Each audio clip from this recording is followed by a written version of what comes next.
Let's remind you of the poll. Let's see where this thing stands. The leader, Pat Summitt, 39%, Vitello, 17%, Barnes, 16%, Pearl, 14%, Heupel, 8%, Fulmer, 6%. Keep clicking for us, folks. Keep clicking. We want to see what the poll winds up.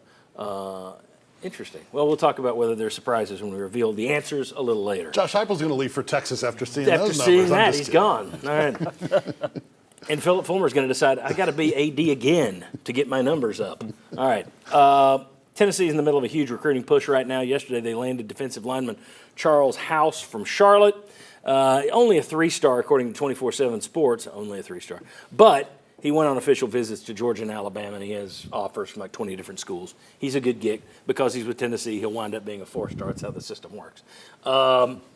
But when we look at the overall numbers, take a look here at where 24/7 has everybody ranked right now. Yeah, in the SEC, Alabama 3rd in the nation, LSU 4, Auburn 5, Georgia 6, Oklahoma 8, Texas A&M 9, Tennessee 14th in the nation. Is that good enough for June? Josh. It's good enough with a week to go into July. It will not be good enough probably a month from now, 6 weeks from now, because they will start to have players that have been visiting the last couple of weekends during the month of June make their announcements. And if Tennessee's still in that position, it's probably going to mean that some announcements went the other way. So like a David Sanders Jr., he's a 5-star offensive tackle visiting Ohio State this weekend. He's been at Tennessee several times. He's Tennessee's most important prospect. He'll announce sometime in July or early August.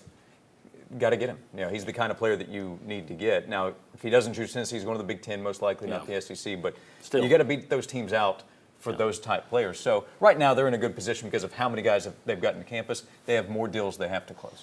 Yeah, and to Josh's point, if they don't add the star power to this class, then that tells you this very important month of June in recruiting, where they had double-digit guys at 25 a couple weekends ago, a big recruiting weekend. Highly sought-after guys. Absolutely, like 6 5-stars. So if they don't get a bump in the rankings and get more star power, it tells you that that June month wasn't as impactful with getting guys here on your campus. They got to get some of those guys, but it's okay right now. It's no reason to panic. I think you want to be in the top 8 or so when all's said and done. Yeah.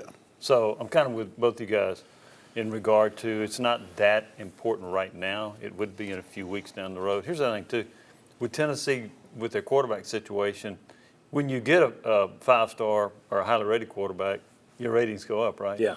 You may not get one in this class. I know you try to get one every time. Yeah. So if you're the 8th ranked class in the country minus a quarterback, I think that's a pretty darn good class. It means you've done a really good job in your other areas. Let's take a look. This is an interesting deal. ESPN has ranked programs 24 through 26. Now, this is the transfer portal era, so and there are 2 classes from this. The 25 class and 26 aren't even signed yet. So to me, this is just insanely silly. But we'll play along here. They have Tennessee's the 13th best program in the nation over the next 3 years. Now, I would say, is that good enough? And the answer is, yeah, Tennessee should be happy at 13th in the nation, considering where they were. That's pretty good. Look at the company you're keeping. That's good. But 12-team playoff. They don't make a playoff for the next 3 years. And they're around 13th or so. Is that good enough?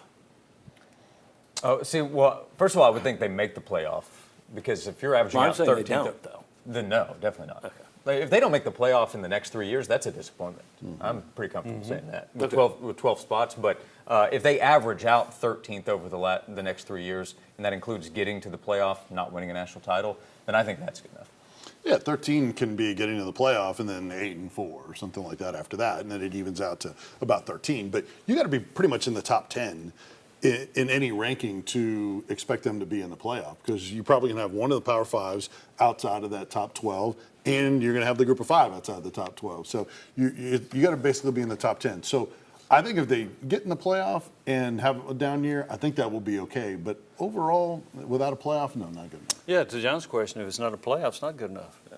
So that's in that they're going to be fine. And I think they're going to be on the cusp of it several years. So it'll be interesting to see if they can get over the hump and get in there. Here's the interesting thing of perspective.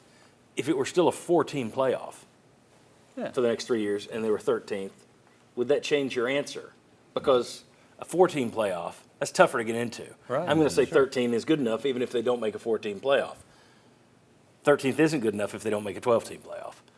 because you're getting that many. You need to be in that top 12 at some point. Well, and you're going to have this later, but it also We're gonna get to there it could be next. some teams that you're like, wait a minute, they got in and Tennessee Yeah, didn't. let's do that next, as a matter of fact. When we come back, Memphis predicted to make the college football playoff. Yep, it's out there. What would the meltdown be if Memphis makes the playoff next year before Tennessee gets into it? Let's discuss that next.